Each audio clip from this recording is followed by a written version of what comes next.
Gaily bedight, a gallant knight, in sunshine and in shadow, had journeyed long, singing a song, in search of Eldorado. But he grew old, this knight so bold, and o'er his heart a shadow fell as he found no spot of ground that looked like Eldorado. And as his strength failed him at length, he met a pilgrim's shadow. "Shadow," said he, "where can it be, this land of Eldorado?"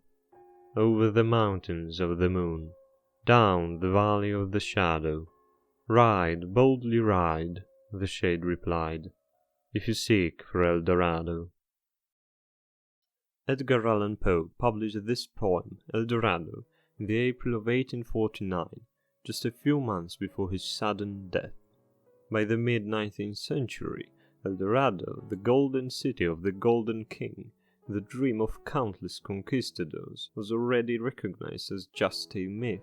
But in 1848 a new dream arose, and the new Eldorado appeared on the map, California. During the gold rush, hundreds of thousands of optimistic gold seekers made the long and dangerous journey to California. This time, of course, gold wasn't just a dream, but still, out of all the immigrants who came there, ultimately only a small percent took most of the profit. Many died searching for gold, and many others returned home in no better situation than they were before. Eldorado was Poe's response to that event. Though Poe himself did not care for wealth, he understood Californian gold seekers and what they went through. By comparing them with gallant knights, he dignified their search for gold and presented it as a continuation of the chivalric tradition of noble quests. But Eldorado is not just about looking for gold. Antanaclasis is a type of rhetorical device, a repetition of a word or a phrase, but with a different meaning. It is often used in jokes and in poetry. In Eldorado, the whole meaning of the poem is built around the antanaclasis of the word shadow. It appears in every stanza of the poem, and in each of them its meaning is different. At first, it is just a literal shade, darkness, as contrasted with the sunshine. The knight travels in sunshine and in shadow, meaning day and night.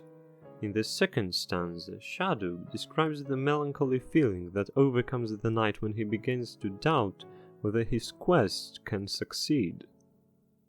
Notice that the meaning does not change accidentally.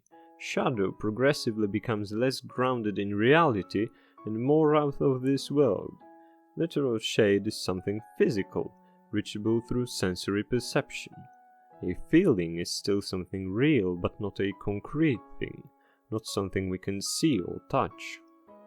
The next meaning introduces a fantastical element to the poem, a pilgrim shadow, a figure that seems to be a ghost or a spirit, so something present in this world but not of this world, something supernatural. Finally, shadow is a part of the phrase "the valley of the shadow," taken from biblical Psalm 23. This last shadow is the shadow of death, our way out of this world, the point where our perception ends.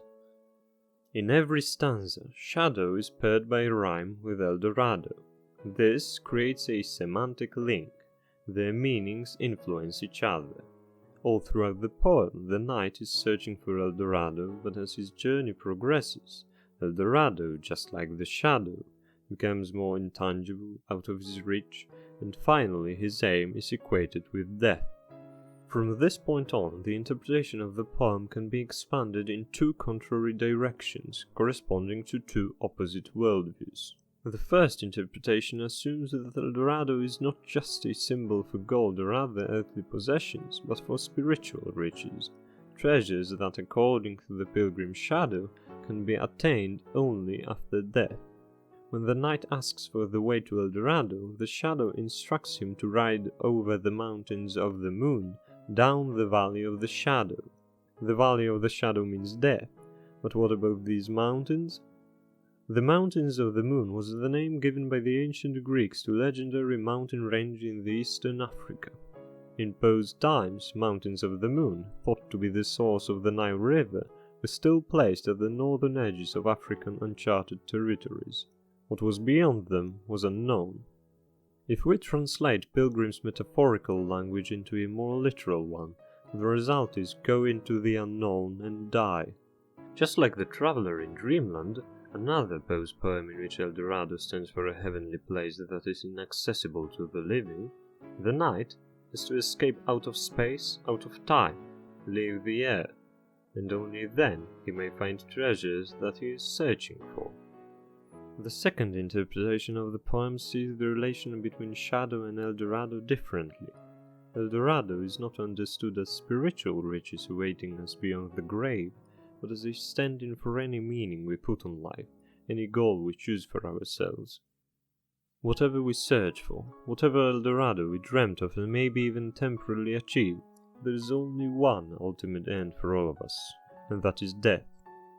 Such interpreted, the poem becomes an instruction to choose our goals carefully, a warning against wasting our lives in search of things which may not even be real.